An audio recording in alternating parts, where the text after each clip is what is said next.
그 연구윤리에 대한 국민적 관심이 높은 상황이라서 당연히 엄정한 검증이 필요하다고 생각이 됩니다. 그래서 저도 연구윤리 지침 해설서, 학계 전문가 의견도 좀 찾아봤는데요. 이공계 연구는 대부분 지도교수가 수행하는 연구과제의 일부분에서 대학원생의 학위 논문 연구가 같이 이루어진다. 또 이때 저자는 지도교수와 대학원생 간의 기여도를 고려해서 결정한다라고 앞서 오전 질의에서 말씀을 드렸었는데요. 여기는 가장 기여도가 높은 사람이 1저자가 된다. 그게 연구윤리를 올바로 준수하는 길이다. 이런 뜻 아닙니까? 맞습니다. 네. 하나 더 보시면요. 지금 카이스트 교수의 언론 기고문인데요. 이공계 연구 환경에 대비해서 최근 후보자님과 관련해서 제기되고 있는 의혹들에 대해서 답답함을 표시를 하고 있습니다. 누구를 제1저자 또 교신 저자로 둘지는 기여도에 따라 결정되고 이것은 전 세계 이공계에서 통상적으로 이루어지는 과정, 이렇게 설명을 하고 계십니다. 지금 후보자님, 이공계의 어느 누구도 지도교수가 1저자로 발표하지 않습니까? 언제나 그런 거는 아니고요. 예. 되게 이제 본인이 가져온 그 연구 프로젝트의 책임자로서 보고를 해야 될 때는 주로 1저자가 되는 경향이 있고요. 네. 그게 또 앞서서도 오전에 말씀드렸습니다만 그 지도교수가 주도권을 가지고 연구 기획했다든지 모든 방법론을 설정했을 때 제자가 거기에 이제 참여해서 그 논문을 같이 썼을 때는 제자가 당연히 이저자가 되는 게 맞고 지도교수가 1저자가 되는 게 맞습니다. 그러나 이제 본인이 박사 논문이나 이런 것들을 진행하면서 점점 더 자기의 그 기여도를 높이면 그때부터는 교수도 그 제자한테 1저자를 주는 방식으로 그렇게 진행됩니다. 네. 그럼 지도교수가 1저자가 되는 건 말도 안 된다는 지적이 말도 안 된다는 말씀이시죠? 그렇습니다. 예. 네. 자, 후보자께서 지난 30년간 지도한 제자가 혹시 몇 명이나 되는지 기억하실까요? 예. 제가 이번에 퇴임을 합니다. 그래서 새 볼 수밖에 없었는데요. 석사가 81명, 박사가 이번에 졸업하는 학생 빼고 33명입니다. 예, 그럼 거의 100여 명이 훨씬 넘는데요. 그동안 제자가 쓴 논문 중에서 후보자가 제1저자가 아까 국힘 의원님께서 모두 다 1저자로 했다, 본인을 그러셨는데 그렇게 하셨나요? 약 29% 정도가 1저자고요. 나머지는 공동저자나 교신저자입니다. 그러면 1저자는 후보자께서 1저자일 때는 이게 29%. 네. 29%가 내가 1저자이고 나머지 71%는 제자 교신저자나 공동저자. 예, 그러니까 예, 제자가 맞습니다. 1저자다. 됐습니다. 그러면 모든 논문을 공동 저술한 모든 논문을 본인이 후보자님이 1저자로 했다. 이것은 잘못된 전혀 아닙니다. 이야기네요. 네. 네네. 그래서 직접 지도하신 제자 경로 연구 성장 경로를 한번 세 사례를 살펴보았습니다. 화면 보시면요. 지금 사례 2, 3은 제자분이 첫 번째 처음부터 1저자예요.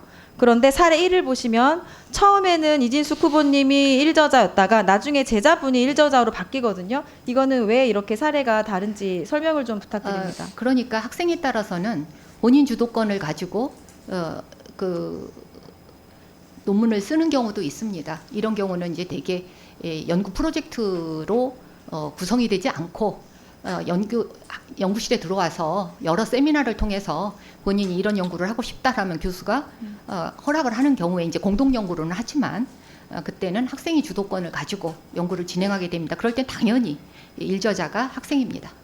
그러면 초반보다 후반으로 그 그러니까 지도를 받으면서 제자분의 기여도가 더 커졌고 실력이 성장을 해서 이렇게 1저자로 그리고 박사학위까지 받았다는 설명이신 맞습니다. 것 같은데 대부분 맞을까요? 그런 형태입니다. 예. 그러니까 저도 이렇게 사례를 찾아보기 전에는 제자와 지도교수 간에 서로 협의해서 기여도를 결정하는 게 당연한가 좀 의문이 들었었는데 어떤 상황인지 조금은 이해가 되는 면이 있습니다. 그러니까 제자들이 또 가로채기 한 것은 아니다 이런 호소문을 발표하시기도 했었는데 이런 면 때문에 그런 게 아닐까 추측이 되고요. 지금 아까 오전 질의에 나왔듯이 전교조도 그렇고 많은 현장 단체들에서도 후보자님에 대한 우려가 크고 반대 성명을 하기도 했기 때문에 조금 더 진실된 마음으로 또 유초중고 전문성이 떨어진다는 지적도 받고 계시잖아요. 그래서 현장과 소통을 하시는 일이 꼭 필요할 것 같아요. 네. 이 점에 대해서는 어떻게 생각하시나요? 예, 당연히 그래야 된다고 생각합니다. 당연히 제가 유초등 쪽에 그 경력이 없다 보니까 그런 우려를 하시는 건 너무 당연하고요. 초반부터 이런 우려가 전 사회적인 분위기가 돼서 그런 걱정을 하시는 거는 지금 현재로서 너무 당연한데, 그 취임을 하게 된다면 그 현장부터 그 다니면서 네. 소통에 힘을 쓰겠습니다.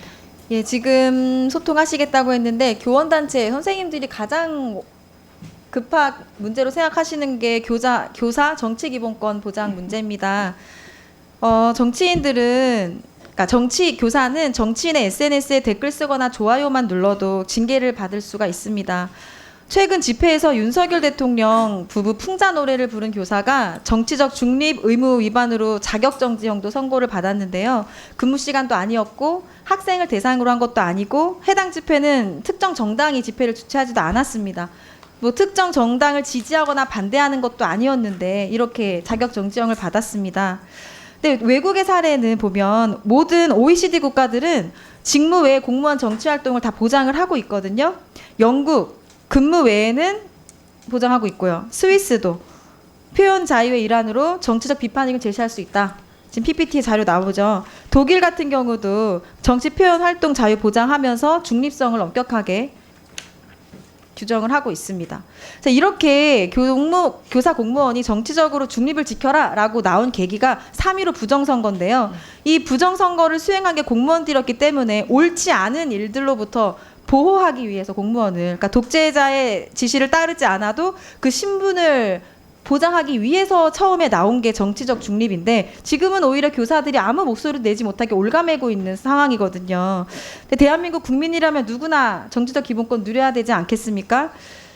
네, 지금 헌법에 헌법재판소에서도 헌법을 위반된다고 하고 있고요. 국가인권위에서도 정치적 자유 보장해라 이렇게 논거를 했는데도 한 걸음도 좀 나아가지 못하고 있는데 제가 22대 국회에 들어서 법안 발의한 게 있습니다. 교사 정치기본권을 보장하는 법안. 중요한 건 뭐냐면 반대하시는 분들은 학생에게 교사 개인적 의견을 주입할까봐 그러시는데 금지하는, 그러니까 근무 시간 외 학교 밖에서만 정치활동을 보장하는 법안인데요. 네. 장관이 되신다면 이 교사 정치기본권, 공무원 정치기본권 보장을 위해서 가장 먼저 어떤 일을 하시겠습니까? 예, 그 정치 기본권 확대하는 데는 적극 공감합니다.